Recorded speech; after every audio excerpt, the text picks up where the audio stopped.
Welcome back, everybody, to another fantastic episode of Murph's Boston Sports Talk, episode number 112. And what a fantastic weekend we had here in New England. Great games all around the NFL in terms of playoff games. First off, that Raiders-Bengals game was a killer.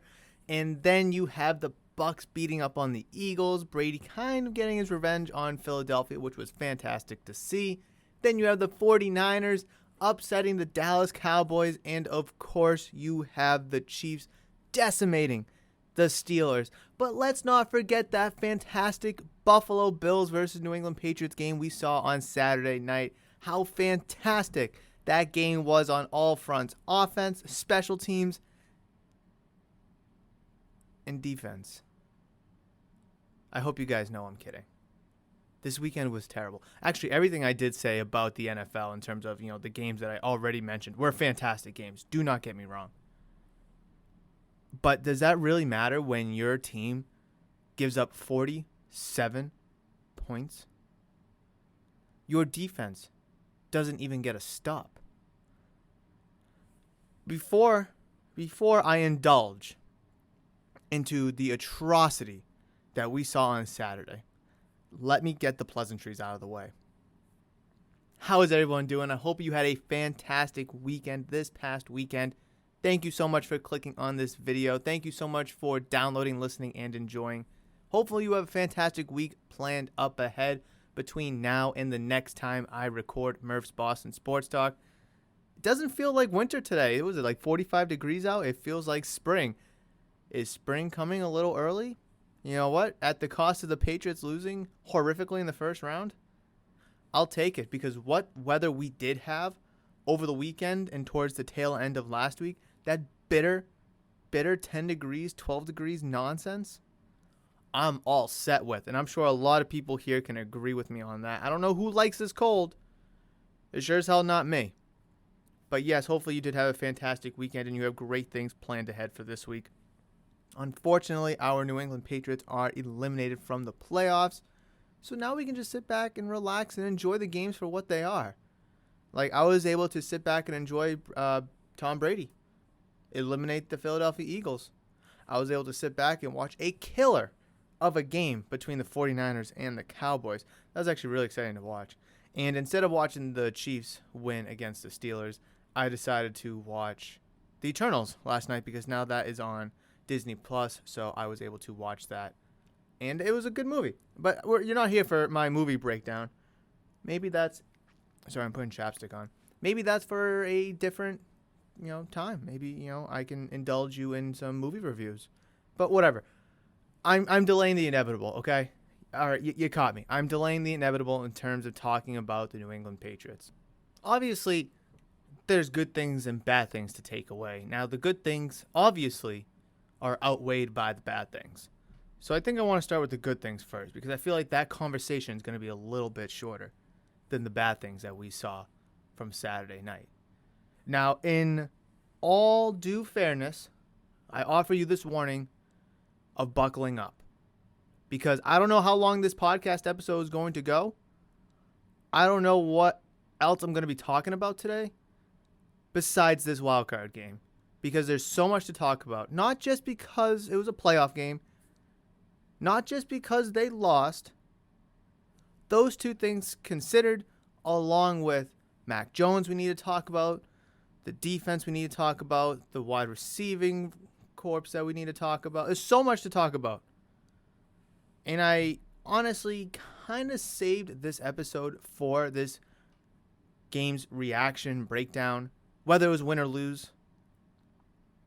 So, please bear with me. I'm going on a mega rant. Sit down, buckle up, grab some popcorn, grab yourself an ice cold beverage, whatever you got to do. Because there's a lot of shit that we need to talk about in this. And like I said, I thank you so much for downloading, listening, enjoying. And if you're watching this on YouTube, thank you so much for clicking on the video. Please smash the thumbs up. Subscribe to the channel if you're new, because this is going to be a crazy one. All right, so the good thing. The good. Mac Jones was able to get a playoff game under his belt, right? That is literally the foundation of the New England Patriots, the playoffs. Playoffs or bust. Super Bowl or bust. Having a rookie quarterback lead you to the playoffs.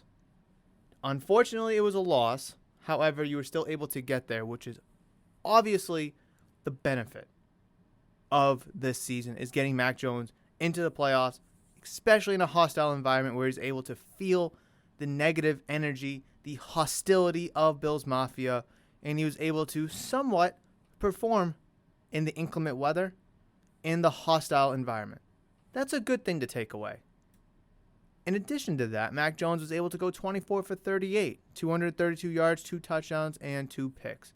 The first pick, that pick by Micah Hyde in the end zone on Jones's deep ball, what a ball. First of all, that was a touchdown if Micah Hyde doesn't come from left field and just track it down. What a fantastic play. You have to give Micah Hyde all the credit in the world for that, because that was a tremendous play. And really, really, that was a momentum shift right there. That changed the momentum of the game. If it wasn't for that play, could things have turned out differently? Say the Patriots got a touchdown there. 7-7, then what? Well, who knows? You're not down 20 to nothing. You're not down 26 to nothing, whatever the hell it eventually got to. But it'd give you some points on your first drive, which was crucial. However, I digress. The good. You scored 17 total points. Now, throughout the course of the entire week last week, everyone was speculating a low-scoring game. Deservingly so. Both teams play good defense. Both teams are going to be in a inclement weathered game.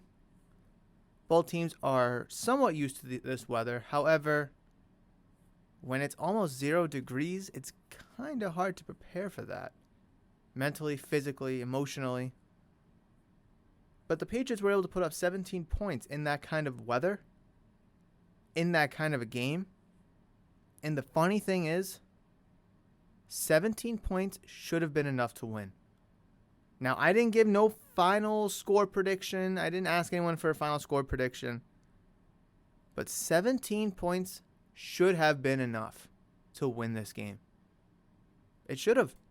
2 touchdowns and a field goal.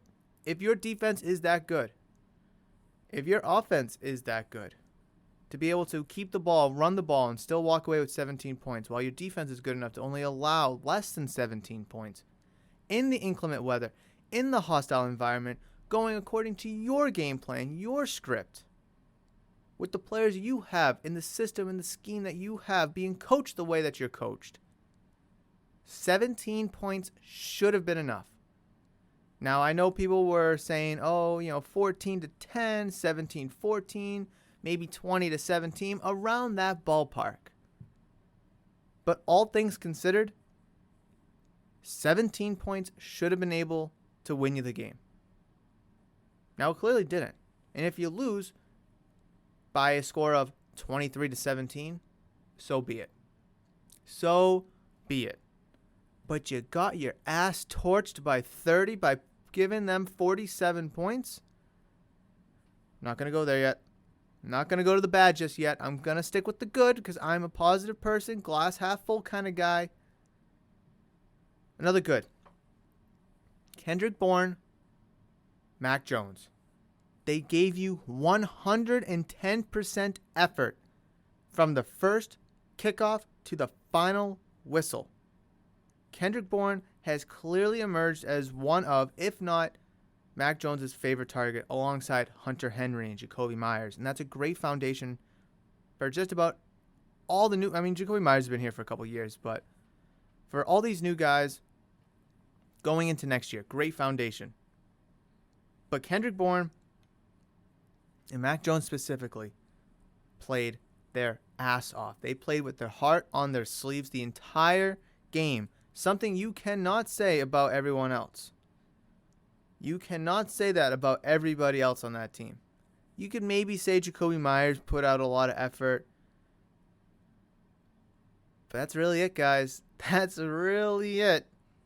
So I give them props. It's really good to see from your rookie quarterback. Kendrick Bourne's, been in the league a few years with the 49ers. He's kind of a veteran now. But it's still his first year, so it's good to see that kind of leadership from him.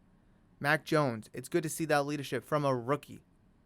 To be like, so what if we're down by 37 points? Let's go out and put a touchdown on this drive. Let's go do it. And he does it. Now, obviously, the Bills weren't really playing that hard at that point. But still, to have a rookie quarterback give you that kind of effort in that kind of condition, not just weather, but in the game condition, being down 37 points at that time, is promising. It's a very good takeaway. And the last thing I want to say, the last good thing, is there was times where the Patriots were showing us that they could move the ball. It was very far and few between, because I know the Patriots punted a bunch of times, and I know that there was a couple turnovers. I know that there were some drives that just stalled out. But still, first drive, yeah, there was some penalties, there was some flags, but you had some nice completions. Yes, there were some drops. And then that first drive ultimately resulted in a turnover, but you were able to move the ball a little bit.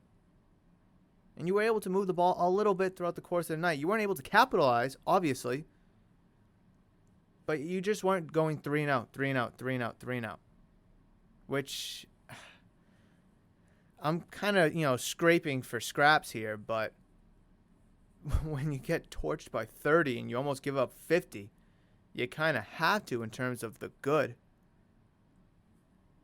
Let's talk about the bad, okay? The defense. All right, I'll catch you guys in the next one. I'm just kidding. The defense, I'm serious about that, but, kidding about ending the episode. The defense was awful. You, me, little Timmy, and I don't know, the girl you have a crush on, or the guy you have a crush on that never picked up a football before, could have went out there and played quarterback for the Buffalo Bills and still won that game. I'm not even kidding. The Buffalo Bills on offense could do whatever they wanted. Whatever they wanted. Josh Allen threw for more touchdowns, 5, than he had incompletions with only 4. Josh Allen ran for six times with 66 yards. Devin Singletary ran 16 times for 81 yards and 2 touchdowns. Meanwhile, Josh Allen was 21 of 25 for 308 yards. Like I said, 5 touchdowns, no picks.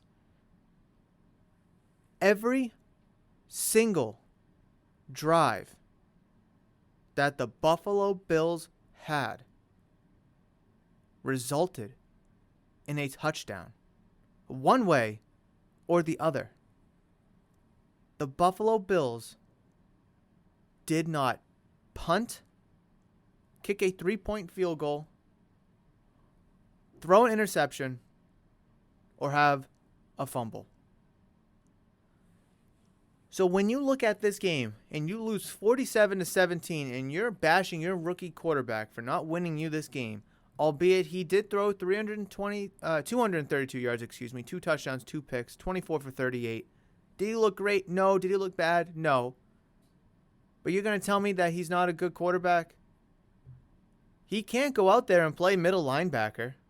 He can't go out there and play your second cornerback. This man's only the quarterback. He can only throw the ball. And actually, he was able to run a little bit. 2 carries, 18 yards, picking up a couple first downs. It is not Mac Jones' fault the Patriots lost this game. Could he have done different things to help put them in a better position? Sure. Yeah.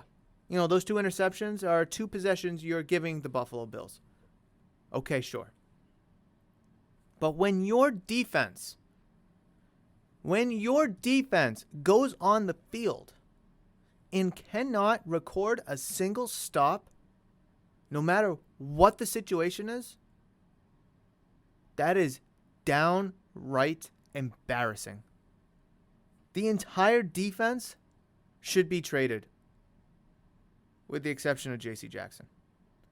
He didn't play that well either, but he's still one of the best cornerbacks in this league. He is your best cornerback on your team. But come on.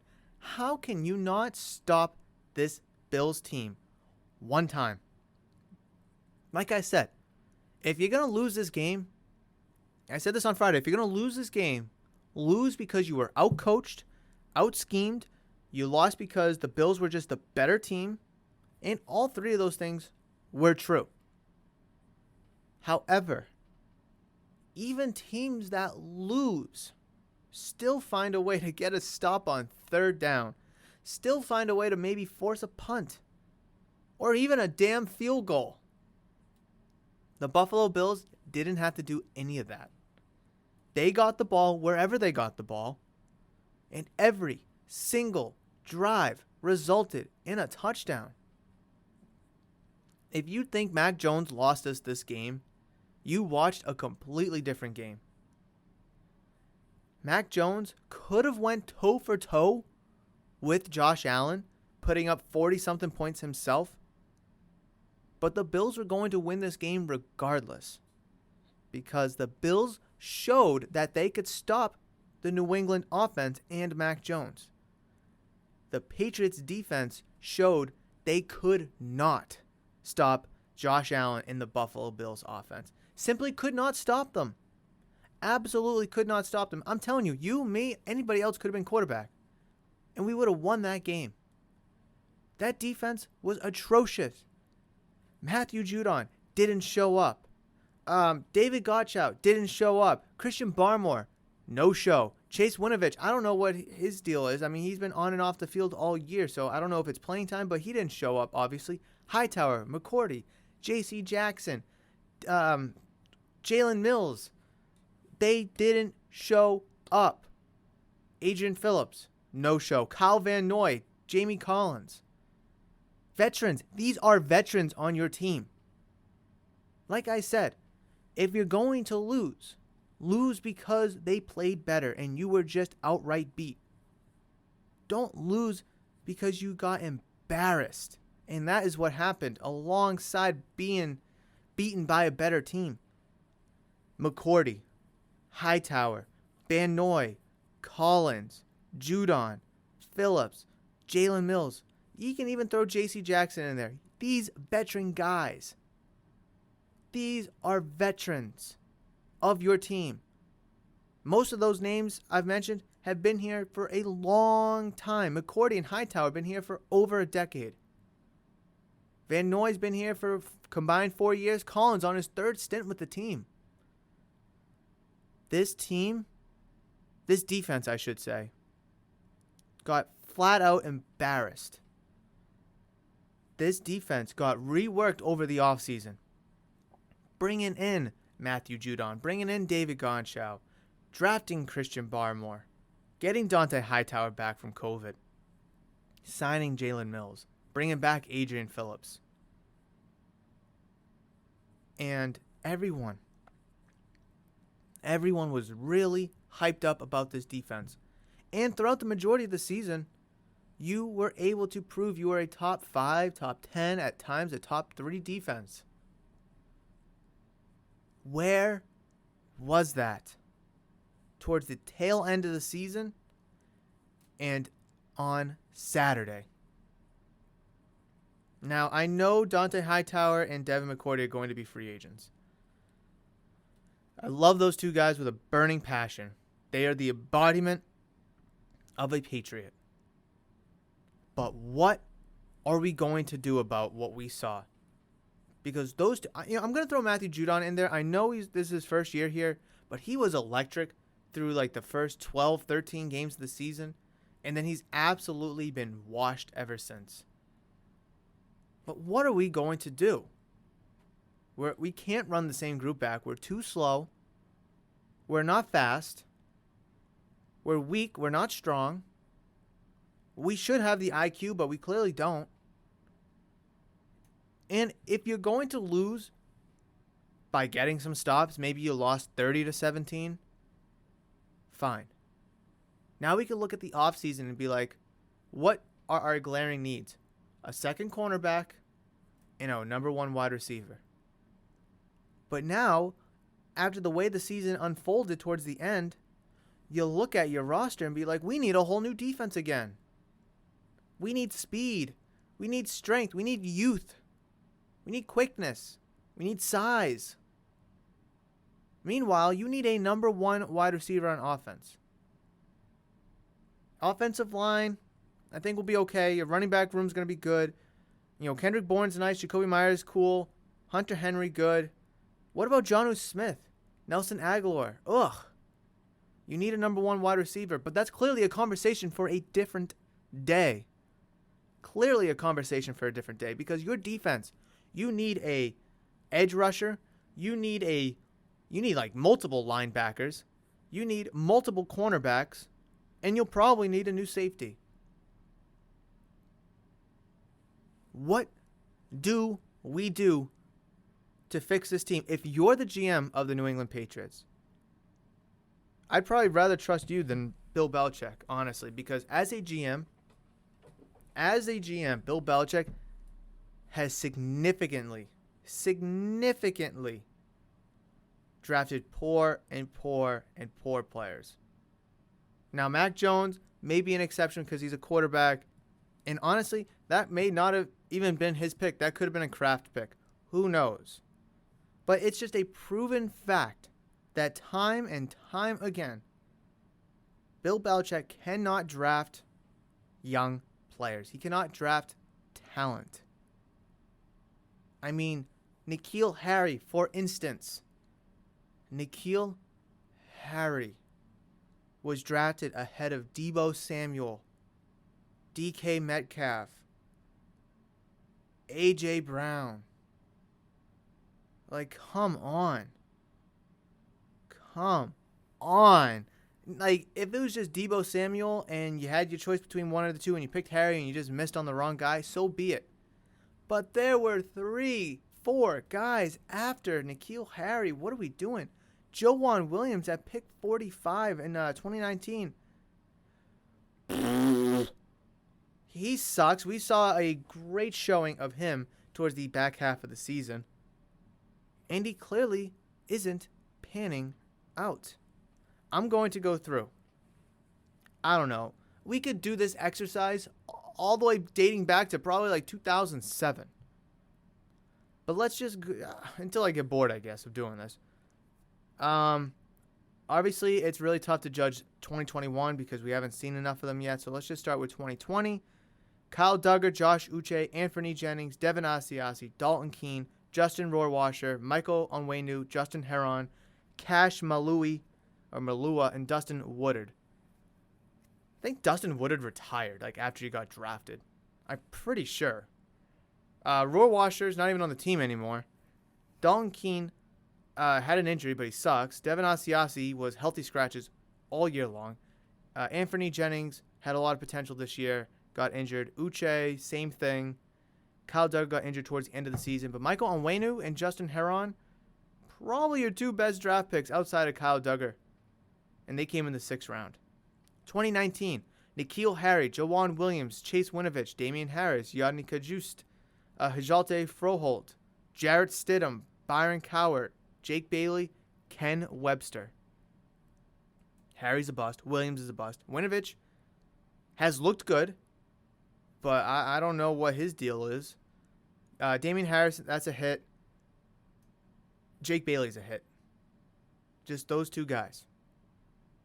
And Harris is a 3rd, and Jake Bailey's a punter in the 5th. All right, I'll only do this a couple more years, I promise.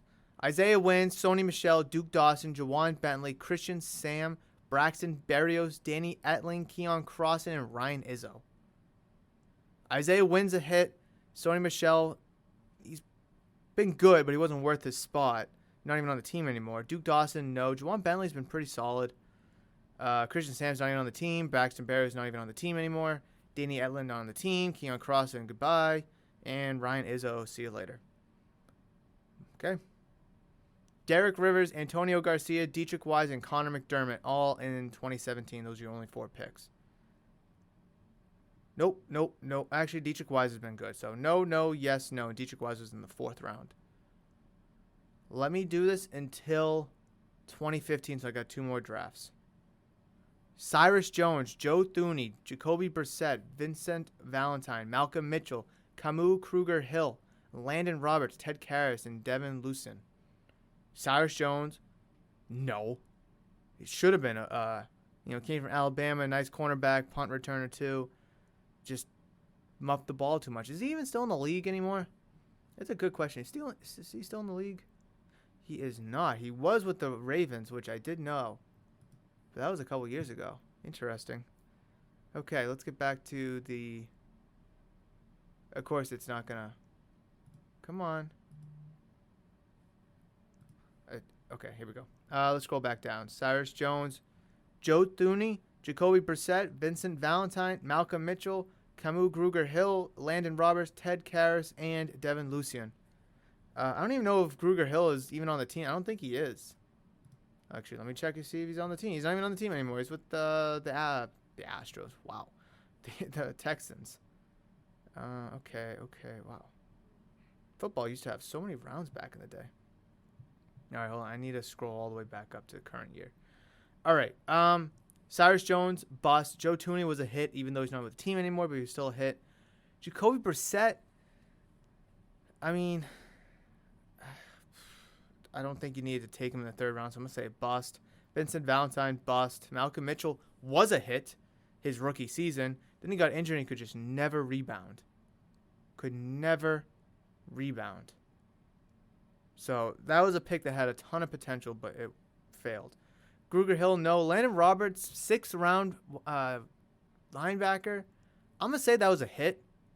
I know he's not with the team anymore. He's with the Dolphins, but in the 6th round, he was a really good special teamer. Plus, he played a little fullback, a couple years ago.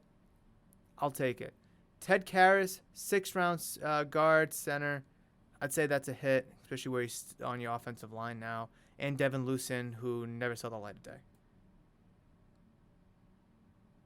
And then 2015.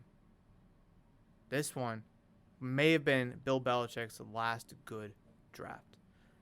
Malcolm Brown in the 1st round. Jordan Richards, 2nd round. Geno Grissom in the 3rd. Trey Flowers in the 4th. Trey Jackson in the 4th. Shaq Mason in the 4th. Joe Cardona in the 5th. Matthew Wells in the 6th. A.J. Derby in the 6th. Dow Roberts in the 7th. Xavier Dixon in the 7th. I only say this is his last good one because Malcolm Brown was actually pretty solid nose tackle. You got Trey Flowers out of that draft in the 4th round. You got Shaq Mason in the 4th round. And you got Joe Cardona in the 5th round. Not the greatest of names. Shaq Mason's still on your team. Obviously, he's a staple on your line. Joe Cardona's been your long snapper ever since. And Malcolm Brown's not even on your team anymore, and neither is Trey Flowers. But that's just how bad Bill Belichick's drafting has been. Jordan Richards, not even on the team anymore. Hasn't been for a long time. Geno Grissom, no. Trey Flowers, no. Trey Jackson, no. Mason and Cardona, yes. Matthew Wells, I don't even think he made the team out of camp. A.J. Derby, nope. Dow Roberts, nope. And Xavier Dixon, nope. Along with Malcolm Brown, your 1st round pick, no. The point of that exercise is Bill Belichick cannot draft out of, 2015, 2, 3, 4, 5, 6, 7 drafts. Here are your hits. I'm going to exclude 2021 because that's yet to be proven. There could be some no's that are yeses. There could be yeses that ends up no's. So let's just start with 2020. Duggar, yes. Onwenu, yes. Probably it. Damian Harris, yes. Jake Bailey, yes. Okay, Isaiah Wynn, yes. Jawan Bentley, for a 5th rounder, yeah. Okay, that's it. Dietrich Wise in 2017, sure. Joe Thuney, 2016, yes. Landon Roberts and Ted Karras in 2016, yes. And Trey Flowers, yes, he was fantastic, although he left. Yes, Shaq Mason, yes. Joe Cardona, yes. So is that 13? 13 hits? And I don't even know how many selections. 1, 2, 3, 4, 5. I don't even want to count how many selections, but 6 years of drafting. You have 13 hits? And you had, I'm going to count how many draft picks. 1, 2, 3, 4, 5, 6, 7, 8, 9, 10, 11, 12, 13, 14, 15, 16, 17, 18, 19, 20. 20 picks in 2019. 20. 1, 2, 3, 4, 5, 6, 7, 8, 9, 29, 30, 1, 2, 3, 4, 5, 6, 7, 8, 9, 40, 1, 2, 3, 4, 5, 6, 7, 8, 9, 50, 1, 2, 3. 53 draft selections from 2015 to 2020. And you hit on 13 of them? Now, I understand. Not every draft pick is going to be a success. And I understand that. I understand you're going to have some bust early on. You're taking some lottery tickets on guys in the later end. But honestly, your later end drafting has honestly panned out better than your early round drafting. That's just a fact. I mean, the reason why the Patriots were at one time, I don't know where they are now, at one time were the oldest team in the NFL. I think it was during their Super Bowl runs, between 2014 and like 2018 when they most recently won. I want to say it was like that Eagles Super Bowl or even the Rams Super Bowl. They were like the oldest team. They were the oldest team by average age, like 31 or something. You want to know why? It's because Bill Belichick needs to keep these veterans on his team because they're the best that they have. Devin McCourty's been on this team for over a decade, and so has in Hightower. Theoretically, as much as I love them, and it pains me to say this, theoretically, those guys should have already been gone. I mean, Bill Belichick has let go of Ty Law, Willie McGinnis, Lawyer Malloy, Richard Seymour, Vince Wilfork. I could go on and on. Because they were on the wrong side of 30. And he didn't want to have the age on his team. Meanwhile, he can have someone younger, just as good, or almost there, coached up to be just as good or better. However, due to the poor drafting of Bill Belichick and the Patriots, he's had to keep Devin McCourty. He's had to keep Hightower. Bring back Van Noy. Bring back Jamie Collins. Go out and give Nelson Aguilar, Kendrick Bourne, Jonnu Smith, and Hunter Henry all this money to bring them in. Matthew Judon even. He had to go out and buy a team because he knows he can't draft. Time and time again, we have seen him fail in the draft. And the Patriots are struggling long-term because of it. They are significantly struggling because of it. I mean, like I said, I know you're not going to hit on every single pick. I know that. But what is that percentage? What is that percentage? That is a 24%. 1 in every 4 picks he's hitting on. Like I said, I don't expect him to hit every pick. But the last first round pick, besides Mac Jones, was Isaiah Wynn in 2018. And then I couldn't even tell you again. Chandler Jones and Dante Hightower in 2012. Chandler Jones is not even on this team anymore. Hightower is still here. But still, when was the last time you hit on a second round pick? Jimmy Garoppolo? I mean, actually, I'm actually kind of curious now. Christian Barmore, we have yet to see. Yeah, Joe Tooney was in the third round. So, yeah, Jimmy Garoppolo was the last time you hit on a second round pick. And the year before that, you had Jamie Collins. Oh, my God. Oh, my God. This team. So, circling back to my point. Let's circle back to my main point here. This team needs help moving forward. One way or the other. They're going to need help. Where's that help going to come from? Well, right now you have Mac Jones. He's your quarterback. You have a good running game between Damian Harris, Ramondre Stevenson. Brandon Bolden showed that he could play a little bit, and obviously you're going to get James White back next year. You have a nice little receiving group. Kendrick Bourne, Jacoby Myers, Hunter Henry. That's a nice little group. Jonnu Smith's supposed to be in there, but what the hell did he do this year? Nothing.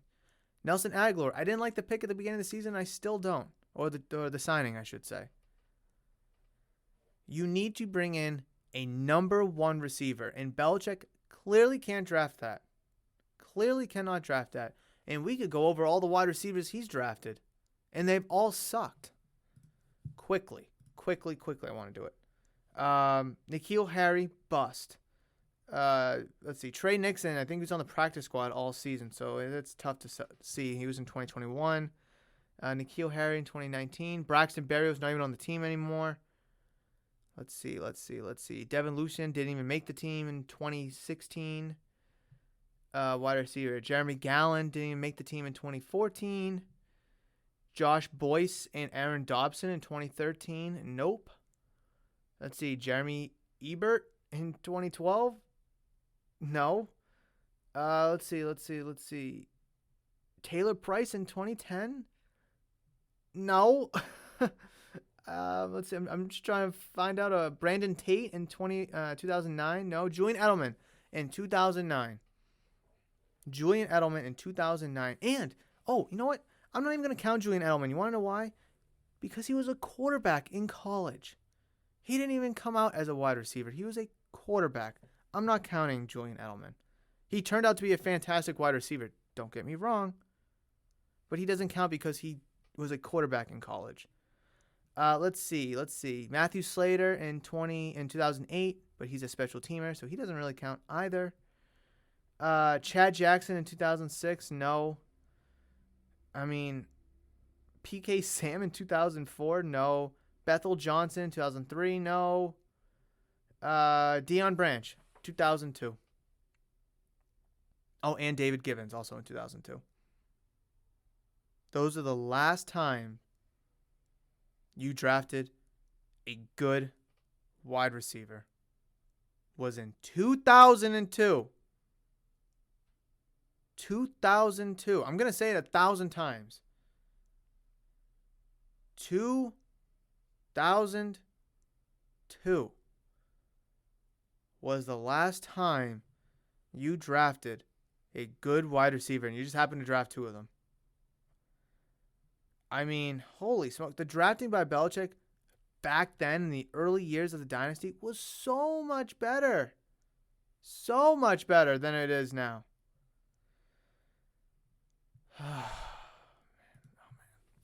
This team is going to need significant help moving forward, offensively and defensively. You're going to have to go out and either trade or sign a number one receiver. I've heard Calvin Ridley in the news because of, his mental health issue with the Atlanta Falcons. Not that there should be a reason for the Falcons to trade him or a reason for you to trade him, but maybe they're just sick of him. They want to kind of hit the reset button. Matt Ryan's aging. Matt Ryan. That was weird. Yes, they have Kyle Pitts. Maybe, but I don't know why they would get rid of Calvin Ridley. Maybe just because he disappointed them this year. But that shouldn't go against Calvin Ridley if he's taking time to focus on his mental health. Oh, man. You're going to have to draft. You got the 21st pick, I believe, in the draft this year. I think it's official, the 21st pick. Obviously, we're going to get into some NFL drafting and some mock drafts, kind of like what we did last year, as we get closer and closer to that once we exit the Super Bowl and find out who wins Super Bowl 56. But, oh my goodness, I really hope you enjoyed a 38 minutes now, 39 minutes of me ranting about this team. And if you didn't, I'm sorry. If you didn't like my opinion, I'm sorry. If you didn't like my perspective, my point of view, I'm sorry. Let me know in the comment section below if you're watching on YouTube, or reach out to me via social media at Murph's Cartown, your thoughts, opinions, comments, and concerns. Because these are all mine, and you can feel my frustration. You can sense my anger through this microphone into your headphones or your speaker. You can sense it and you can feel it. And what I said, I don't think is wrong. It seems right from my point of view. It seems right. Because what we saw on Saturday, like I said, if you're going to lose 24-17, then fine, lose 24-17. But the fact that the past month and a half, ever since that Bills win on Monday, was it Monday? Yeah, Monday night. That first Bills win, you have lost every single game except to the Jacksonville Jaguars, which I still don't even think counts as an actual win. It was a very frustrating, sad, disappointing resulting ending to this season. It really was. A lot of people had a lot of hope. Expectations were high. Feeling good about this team. Deservingly so. Deservingly so. At the end of the day, Mac Jones is a rookie. The Patriots themselves overachieved. And we just need to be better. And I pray that Bill Belichick will fix this team. He's going to have to. He's going to have to. You guys know how I feel about him as the GM. You guys know how I feel about that. But when it comes to head coaching, we might have to reevaluate that soon. His head coaching job. We might have to. I'm not saying we do right now. I'm just saying it might have to get to that point where you just need a different mind, a different voice, a different philosophy and outlook other than Bill Belichick's. But that's going to wrap it up for this one. I really hope you enjoyed today's episode. Thank you so much for downloading, listening, and enjoying on all audio-only platforms. And if you're listening to this on YouTube, thank you so much for clicking on the video. Like the video if you enjoyed it, and also hit that giant red subscribe button if you're new to the channel or have not considered subscribing yet. I really appreciate everyone for listening to my 40-plus minute rant about the New England Patriots. I will catch you in the next one, but between now and then, you guys know that I love you, and I will always, always see you.